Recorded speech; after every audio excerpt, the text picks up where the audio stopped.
Okay, and here we are with Myriam, our second speaker of this leadership summit. Hello, Myriam. How are you?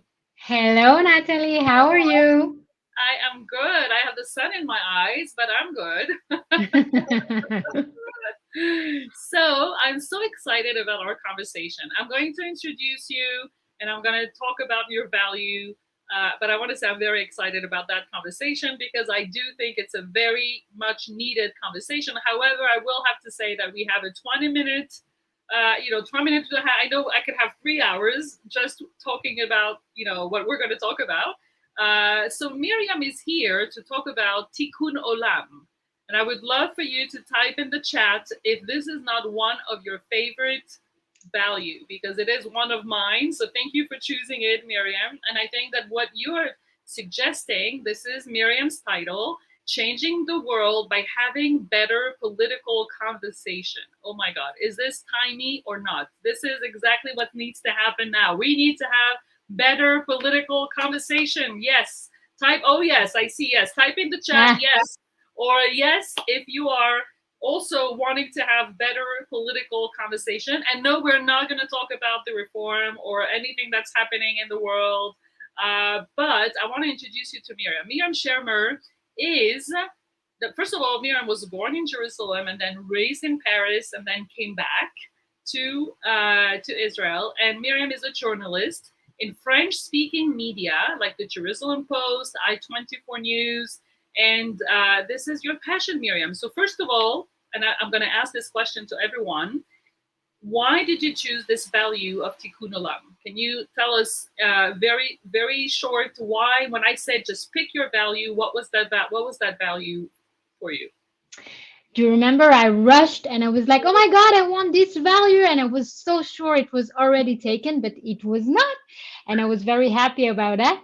I think, I've listened to you and Debbie to the conversation before. I follow Debbie. And I think maybe in our audience, we have members who are interested in Judaism, but maybe they're not so well versed in it, or maybe they don't have the perfect Jewish education. I'm not too afraid to say I didn't have one, but I think Tikkun Olam, so making the world better, is something we can all connect with, right? And it's something so meaningful to say, like, okay, what is this? I was born a Jew. I don't always understand what is required of me because sometimes it's really hard, right? Sometimes you don't choose it and you are in situations that are hard when you live abroad or and then I think you come to understand you're part of a very small people with a mission in this world, and this mission is making the world a better place in a very simple way and a very easy to understand way. And it's I love it because we have such a practical approach to life. Like, we are here and we have choices and we can make this place better. In fact, it is required of us that we make it better. And I mean, what a fantastic destiny and call in life, right? Definitely, definitely, and of course, I mean, I think everyone here is familiar with the value of Tikkun Olam. And please type in the chat if you're not, if this is not something that you're familiar with.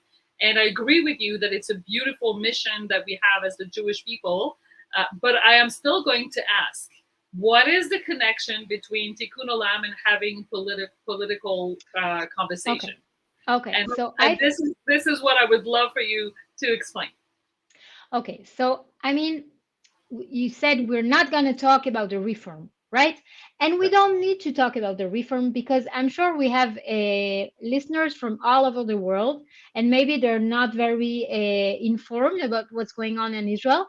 But in the US, they have political difficulties and divide as well. And in fact, in many countries, and like in every country you look in, you will find that democracies are having a hard time right now. Okay, we don't get very good results. Okay, we come here as entrepreneur and as business owners. Debbie said, looking Yeah, at your business in a very cold eye and see what's working and what is not. Okay, so uh, what grade would you give us as yeah, democracy? yeah, Okay, yeah. it's not working very well. If it were a startup, maybe it wouldn't survive, right? Or maybe you wouldn't put your money in it because it's getting mixed results. I mean, Okay, the word that we keep on hearing is polarization, right? A lot of polarization. People are more and more against. People are more and more convinced that they're right, that every side is right, and we're not able. And I think that I speak for everyone when I say, I mean, like you said, in Israel, I know I have relatives in France. It's the same. In America, we hear it's the same. We don't know all of the countries, but I think then tell us in the chat if maybe in your country, there's no political discord. Maybe you're, the one country. But I know from as far as I'm concerned, when we invite relatives or friends, we have to make sure that we have codes. Like, are we talking about politics or not?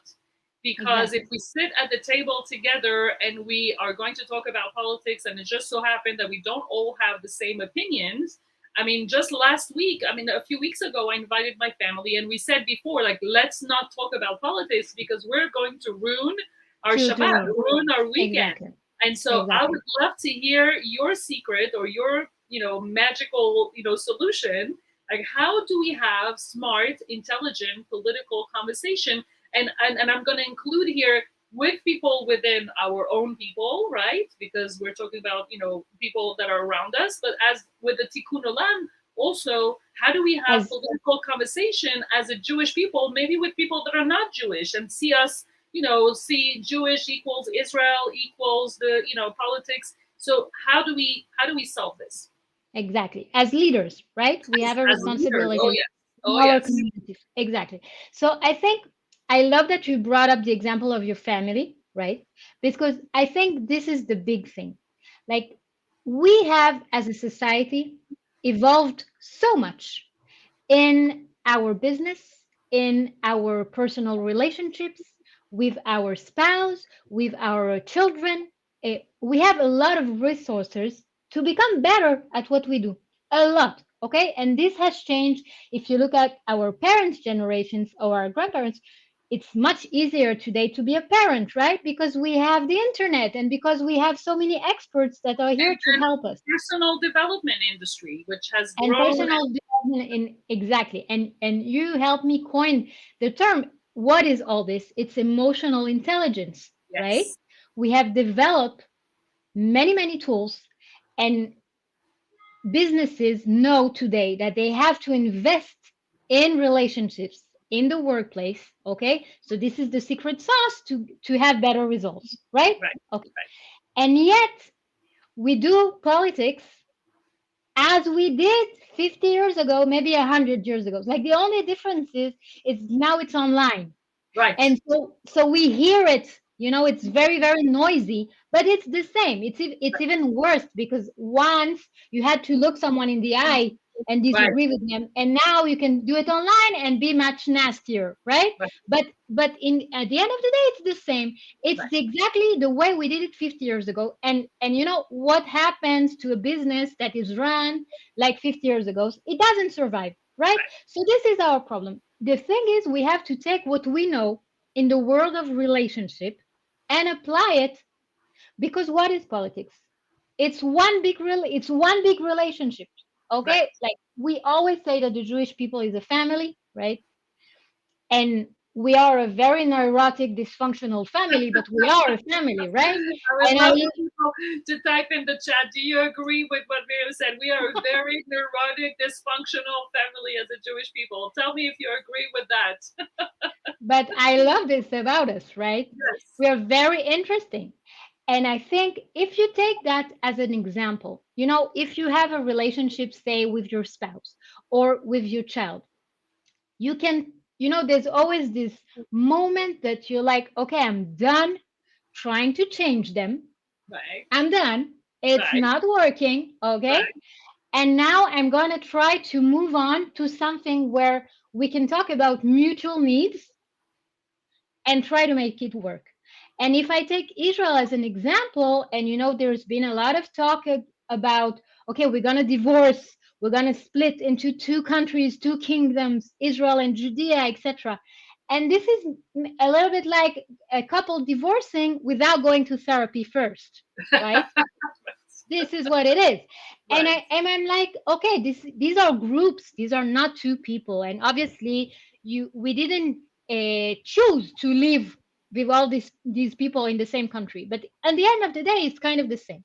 And so if you say, okay, I'm gonna try to move on from trying to change the other side, but rather understand them, okay? And then if we are in a, what do you need in your family? You need to be heard, right? You need to be heard and you need to be understood. And once you're understood, you're much less vindicative and you're much less angry, okay? And then you can move on to, finding solutions. Okay, so this is where I think if we switch the mindset, it's the first huge step, because what happens is most of it, like why you said with your family, okay, we're not going to talk about this, because we are not able to actually listen to Yes. someone else. Yes. We Yes. are generally busy with why they're so wrong, Right. and my next sentence is going to prove them wrong, and I'm going to tell them this and tell them that, and then they will be convinced. Okay? Right. Okay, so if we change the mindset, we have to start understand that we have different needs. Okay? The same we have emotional needs, we have political needs. And what are those needs? And we can talk about many things, but one thing in particular I would love our listeners today to understand is something called the moral foundation theory. Okay, it's by a Jewish political psychologist, okay, a professor at NYU, Jonathan Haidt. I recommend all of his books. He's amazing. And one of his books in particular is The Righteous Mind. Okay, why good people are divided by politics and religion. Okay, he asked this question: why do people don't understand each other when they're talking about politics? And he conducted a lot of research. And his conclusion is that we have six moral foundations. Like when we examine a situation, if I tell you, listen, Natalie, what do you think about illegal immigration? Okay, what do you think about a state that is both democratic and Jewish? Okay, all kinds of situations in political life where you have to feel what is right and wrong to you, and we do it according to six foundations, and those foundations are taken from evolution, right? Because the first foundation, Natalie, is care. Care. Ah. So And human. why? And why is it? Because we have difficult babies, Natalie. Ah. We have very difficult babies as human, and we need a lot of care to raise them, right? And this was true in tribes and is still true today. And so the first moral foundation is care. I Okay? love it. I love it. And so we have. So first of all, I would love for you to go back in the chat and put the name of the book, because I'm sure that a lot of people would be interested in knowing about that. But going back to, we have a few more minutes before we end the interview. And again, I said we can spend hours talking about this because I think it's so timely and it's so needed. But going back to the value of tikkun olam, right? That means that we as a Jewish people, I mean, the way I understand it is that we as a Jewish people, we need to bring something to the world. We need to show an example. We need to help the world or to show an example.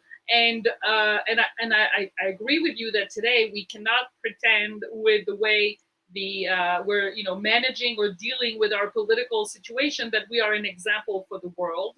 And the question is also, are we as a Jewish people? Are we as Israel? Right? And there are so many. Oh, great! Thank you, Karen. We Thank just you, had Karen. someone Yeah, posting. exactly. This is the book. Amazing, perfect. Thank you.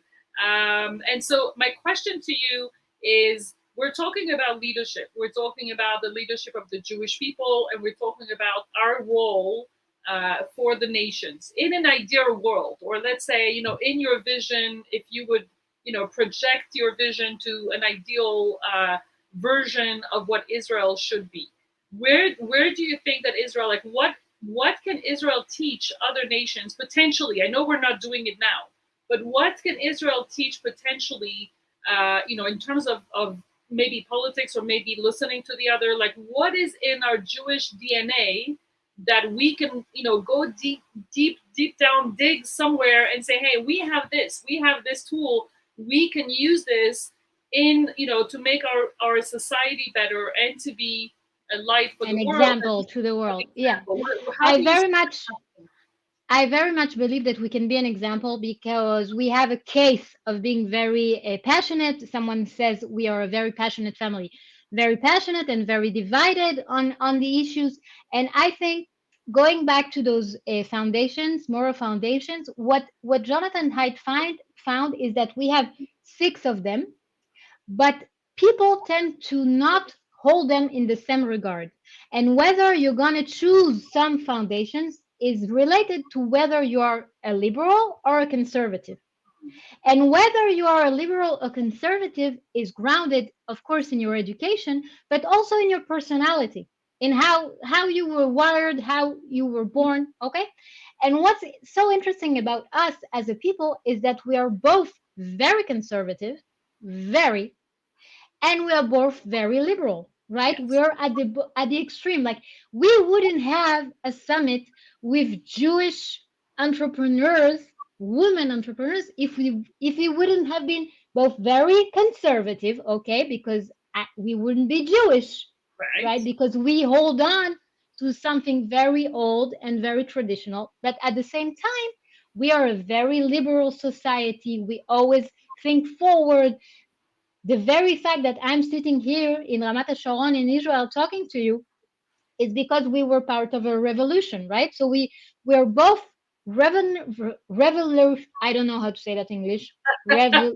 Revolutionaries. Exactly, people, Okay. and also a very conservative one. Right. And I think it's quite out of the ordinary, this polarity that we have, and Haidt says that this is the polarity everywhere. Okay, you have liberals that are very optimistic about the world, very open-minded, and let's do this and let's do that and let's change the world because we believe in change and we're very optimistic about the outcome. And conservatives who are saying, no, no, no, no, no, let's just keep the way it is because it's dangerous, because we don't know what will happen. And if you look at it this way, we need both. We need both, right? We need both to for a household to work. You have one parent that is more da da da da da, and one that is more lenient, right? And it's the same in a company. It's the same everywhere. So if you come from this observation that we need both, okay, so then it's not about winning or defeating the other side and liberals convincing all of the conservative to abandon their conservative views or vice versa. It's about holding a sort of, Balance. ever evolving sort of like a relationship, okay? Ever evolving relationship when you take into consideration everybody's needs. So then you change your state of mind. And when you hear someone, it's less about trying to convince them and trying to argue. And we are very rational individuals, right? And we have a lot of arguments to make. But if you leave this aside and you're trying to think, okay, so this person is talking right now about care. If I take the immigrant, okay, because this is a situation that Myriam, happened in many. we have to wrap up because we're getting to the end of our interview. So Sure. I love what you're talking about, and I think what I'm taking from this, and I would love for everyone in the chat to type in what are you taking, of course, from Debbie if you didn't type before, but also from Miriam's interview. And what I'm hearing from you is because we have both so strong, because we have the conservative and the liberal so strong, maybe that is what is making us unique as a people, and maybe that's how when we'll find a solution, or we're actually finding it because we're still here, and we're still you know uh, uh, we still have a country and we're still organized as a society. And so you're saying we can be an example. We can bring our tikkun olam. We can bring this example to the world because we have both in us very, very strongly in our DNA, and that is what makes us very special. Is that Right. saying that? Exactly. Perfect. Exactly. Thank you so much, Myriam. I Thanks for love that having me. conversation, and I would love for you to go in the chat and continue this discussion with the people. I see that people say, I love that we're talking about our leadership of our nation and our world. So I love that. And people keep on putting in the chat either questions or insights or comments because this is really helping us also know how the summit is going. Thank you, Myriam. And we're going Thank to you. welcome our next guest. And you also have a gift from Myriam in your gift page, so we will send it after the summit. Thank you so much, Myriam. Bye. Bye bye.